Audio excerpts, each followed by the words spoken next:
as recompensas esperam por você. Honra. Embora seja uma virtude quase extinta no século XXI, este conceito ainda tem o poder de nos comover. Nos filmes, uma demonstração de honra pode levar às lágrimas, ao testemunharmos a coragem e o sacrifício. Reveja os grandes sucessos de todos os tempos e você encontrará a honra entremeada em seus enredos. Aplaudimos a sua virtude de forma indireta, mas onde está a honra na nossa vida diária? A noção de que ela possa ser vivida em nosso dia a dia tornou-se um elemento estranho à nossa geração. Quero ver a honra restaurada aos filhos e filhas de Deus.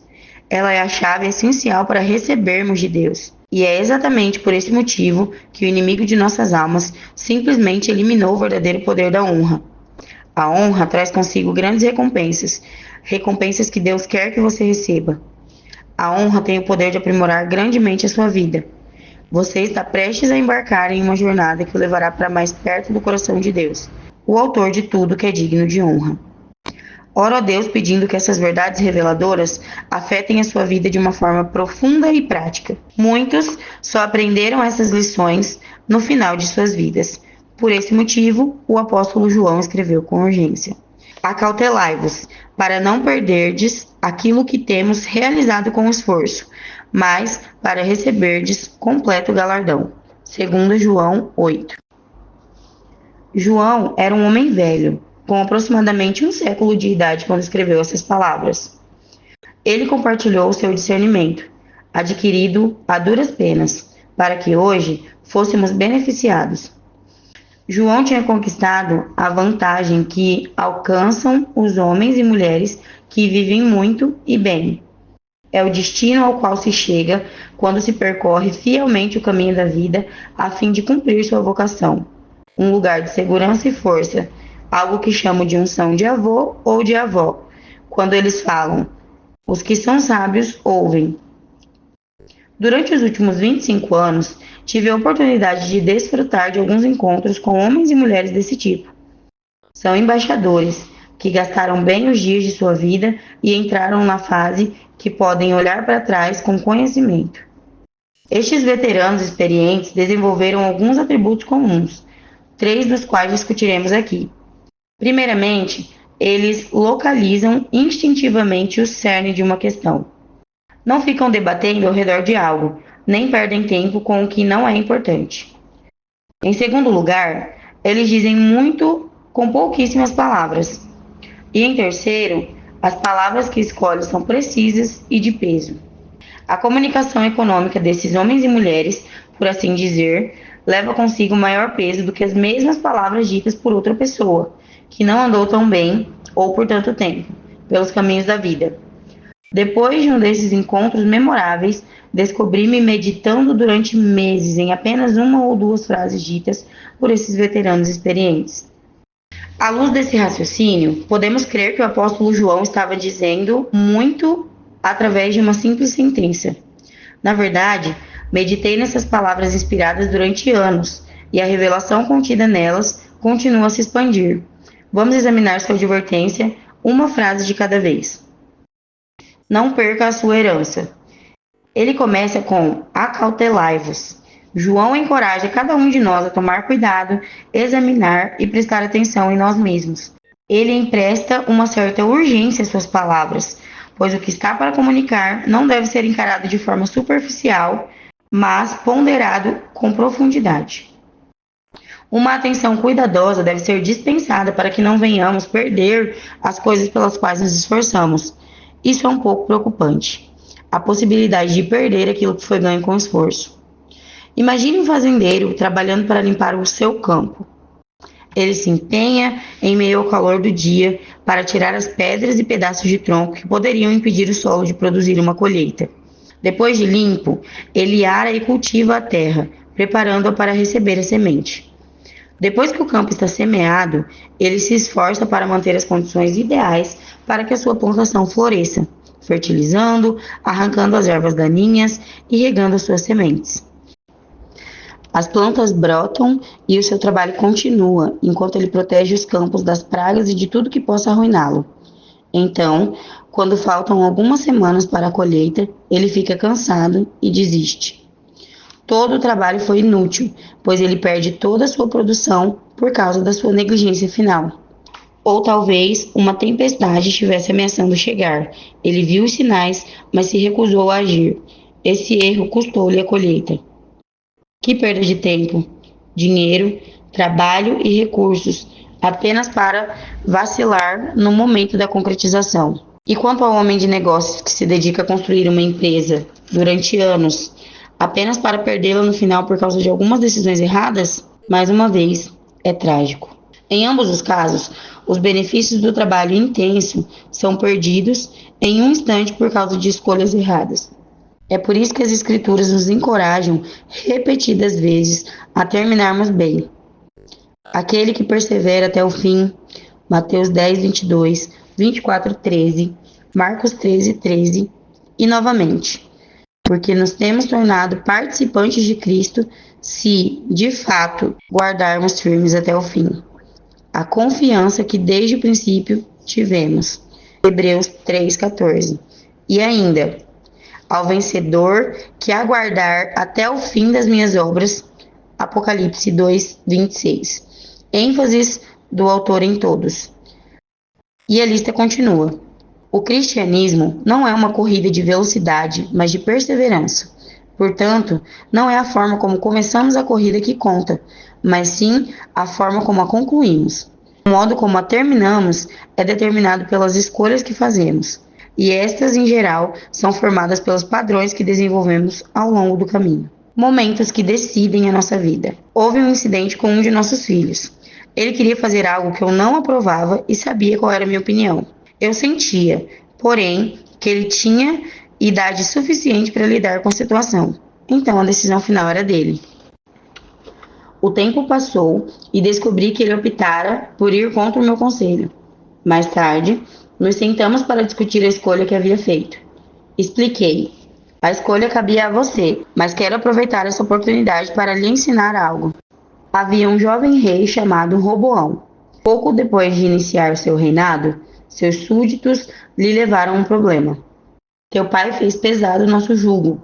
Agora, pois, alivia tu a dura servidão de teu pai e o seu pesado jugo que nos impôs, e nós te serviremos. O jovem rei instruiu o povo a retornar em alguns dias para ouvir a sua decisão. Os conselheiros do seu pai lhe disseram: se você quer se tornar servo desse povo, leve em consideração as necessidades deles e haja com compaixão, resolva as coisas com eles, e eles por fim farão qualquer coisa por você. 1 Reis 12, 7. Foi um conselho bom e sábio, mas o jovem rei rejeitou o conselho deles e foi consultar seus colegas. Eles disseram: essas pessoas que reclamam, seu pai fez pesado nosso jugo, alivia-nos. Bem, diga isso a elas. Meu dedo mínimo é mais grosso do que a cintura do meu pai. Se vocês achavam que a vida era dura sob o governo de meu pai, vocês ainda não viram a metade. Meu pai os castigou com açoites, eu baterei em vocês com correntes. Versículo 10 e 11. O jovem rei Roboão deu ouvidos aos conselhos de seus amigos, o que acarretou resultados trágicos. O reino que seu pai Salomão construiu foi destruído. 10 das 12 tribos de Israel se fragmentaram permanentemente, enquanto 5/6 do reino foram destroçados debaixo de seu punho de ferro.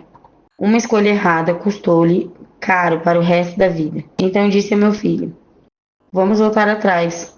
Talvez o príncipe Roboão e seus amigos tenham rejeitado durante anos o conselho de seu pai Salomão ou de seus anciãos. Talvez eles tenham rido secretamente entre taças de vinho e meneado suas cabeças às ocultas nas câmaras reais, zombando do que acreditavam ser conselhos tolos e fora de moda. Pensamentos vãos podem ter confundido a cabeça de Roboão. Manterei a paz enquanto ainda for príncipe, mas quando me tornar rei, não darei ouvidos a esses velhos tolos. Como príncipe, suas decisões de ignorar e apreciar superficialmente a sabedoria de seus anciãos lhe custaram muito pouco. Ele não percebeu que os dados haviam sido lançados e que um dia ele não passaria de um tolo que pensava ser sábio. Quando chegou o momento que definiria sua vida, faltava-lhe o padrão necessário para realizar o julgamento de peso. Continuei. Todos temos momentos que decidem a nossa vida. Eles são como provas com direito à consulta. Porém, não sabemos que fomos examinados até que elas tenham terminado. Filho, você decidiu não dar ouvidos ao meu conselho. E por ora, isso não lhe custará nada. Mas virá um dia em que um momento que definirá sua vida chegará. Se já tiver desenvolvido o padrão de dar ouvidos a conselhos sábios, você naturalmente os seguirá e terá grande recompensa. Deixando de lado a questão do meu filho, vamos rever outro exemplo.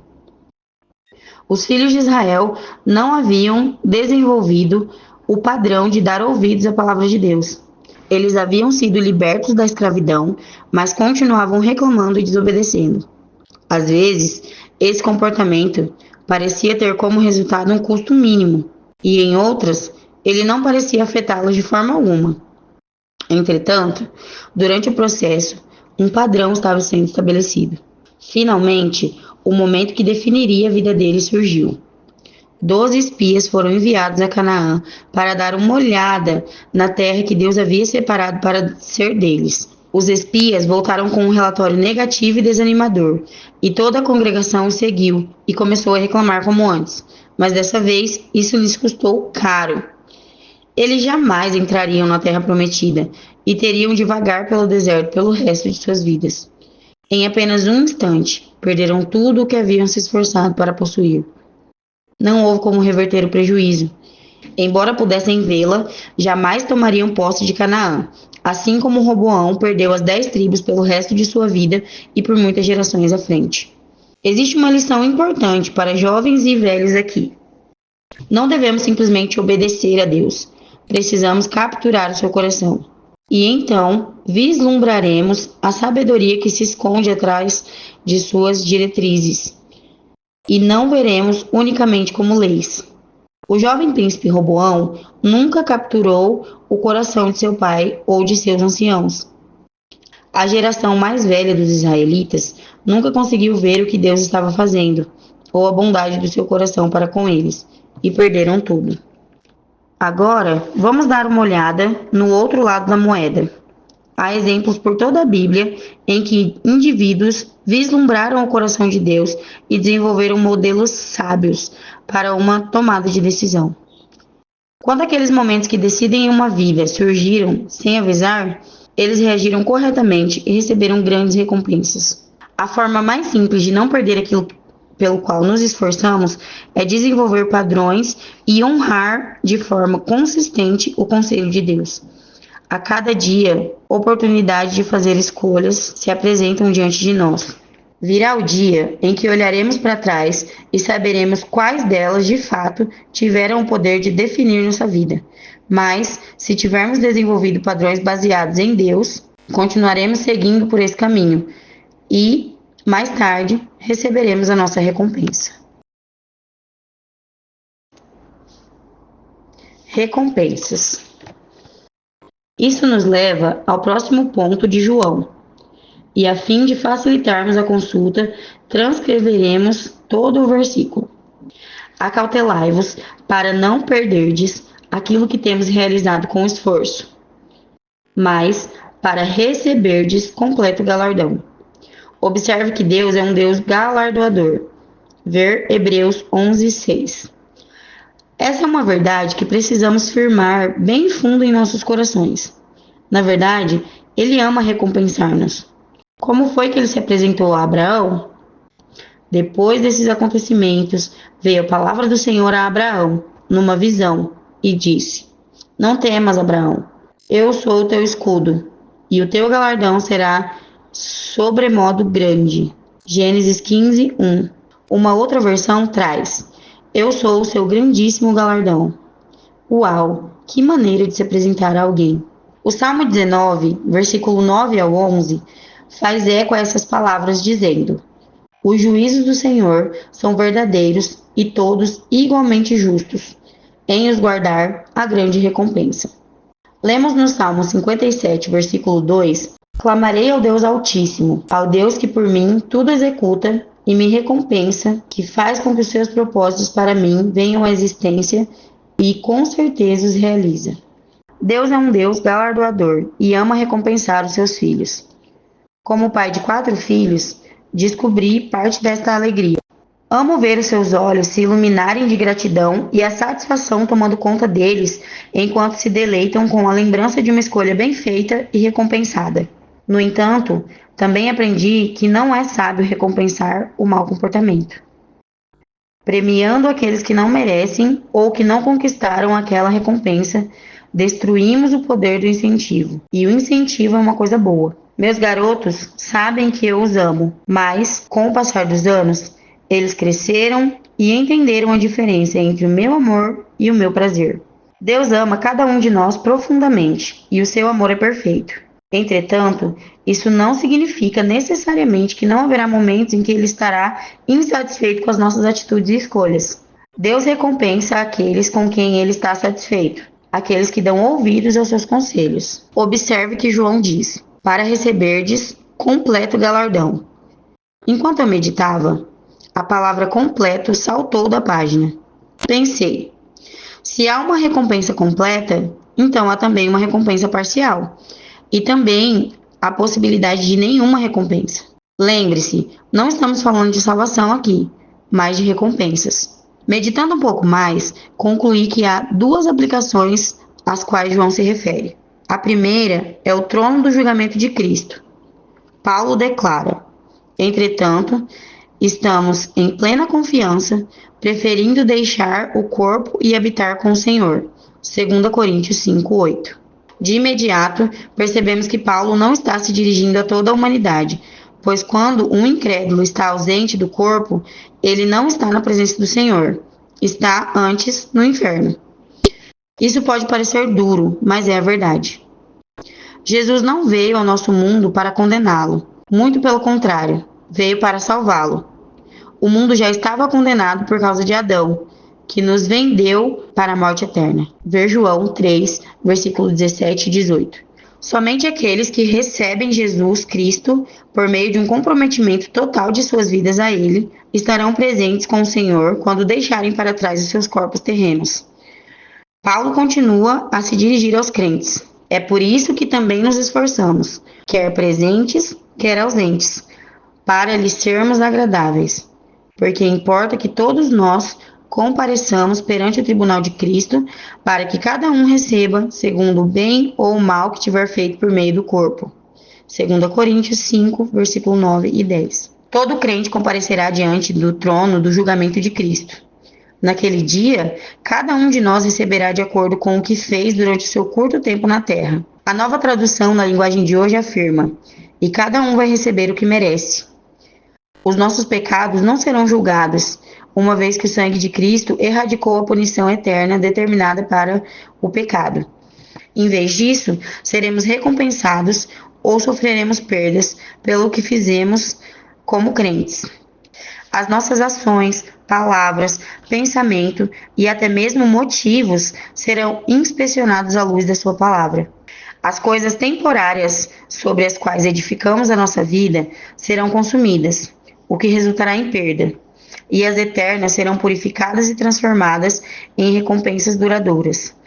Ver 1 Coríntios 3, versículo 14 e 15. A extensão entre as perdas sofridas e as recompensas poderá variar desde vermos tudo que fizemos ser consumido, embora não sejamos salvos, como que pelo fogo, até a suprema grandeza de reinarmos ao lado de Jesus Cristo para todos sempre. Ver 1 Coríntios capítulo 3, versículo 15, Apocalipse capítulo 3, versículo 21. A abrangência disto é, sem dúvida, vastíssima. A primeira situação seria um exemplo de ausência de qualquer recompensa. A última seria um exemplo do cenário do completo galardão, sendo que a recompensa parcial ficaria em qualquer ponto entre esses dois. Essas decisões do trono do julgamento são chamadas de juízos eternos. Ver Hebreus capítulo 6, versículos 1 e 2. O que significa que nunca haverá qualquer alteração, emenda ou mudança nesses decretos. Portanto, pode-se concluir que o que fazemos com a cruz de Cristo determina onde passaremos a eternidade. No entanto, o modo como vivemos como crentes determina como passaremos a eternidade.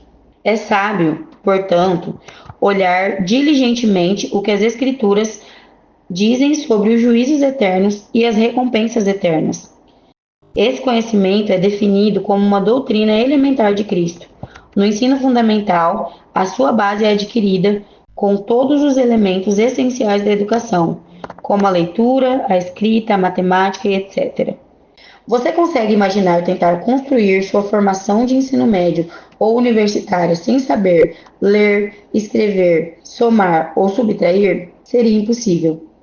No entanto, inúmeros crentes tentam construir sua vida cristã sem esse conhecimento doutrinário elementar. A urgência deste dilema levou-me a escrever o livro Driven by Eternity, que trata do assunto em detalhes, e eu o recomendo como um acompanhamento desta mensagem. Essa vida. Definimos que os padrões fundamentados em Deus levam consigo a promessa da recompensa no trono do julgamento, mas as suas bênçãos nos alcançam também nesta vida. Leiamos. A piedade para tudo é proveitosa, porque tem a promessa da vida que agora é e da que há de ser. 1 Timóteo 4:8. Nosso Pai deseja nos recompensar tanto naquele tempo quanto agora, na medida em que dermos ouvidos aos seus conselhos. Foi-nos ensinado que os justos serão recompensados na terra. Provérbios 13:31. Não somente no céu, mas nessa vida. E novamente, as pessoas corretas serão recompensadas com a prosperidade. Provérbios 13:21. Tiago é enfático ao declarar: Não vos enganeis, meus amados irmãos. Toda boa dádiva e todo dom perfeito são lá do alto, descendo do Pai. Tiago, capítulo 1, versículos 16 e 17. Todo bem vem de Deus. Não atribua as coisas que causam dano ou prejuízo a Deus. Ele é o doador do bem. O desejo de Deus é recompensar você com seus benefícios aqui e agora. As suas recompensas não retrocedem. Está escrito: a bênção do Senhor enriquece e, com ela, ele não traz desgosto. Provérbios 10:22. E novamente, o homem sincero receberá uma rica recompensa. Provérbios 28:20. A rica recompensa é o completo galardão. Ainda meditando nas palavras do apóstolo João, pensei: se existem situações de pleno galardão, recompensa parcial e de nenhuma recompensa em nosso futuro, deduzo que isso também se aplica à vida presente. Ao rever a vida de Jesus, isso se tornou evidente. Enquanto andou por esta terra e teve contato com a humanidade, alguns receberam a recompensa parcial, outros não receberam nada. E houve aqueles que alcançaram o completo galardão. Vamos dar uma olhada em uma amostra de cada caso e observar os padrões apresentados, os quais nos mostrarão o caminho que ele deseja para cada um de nós.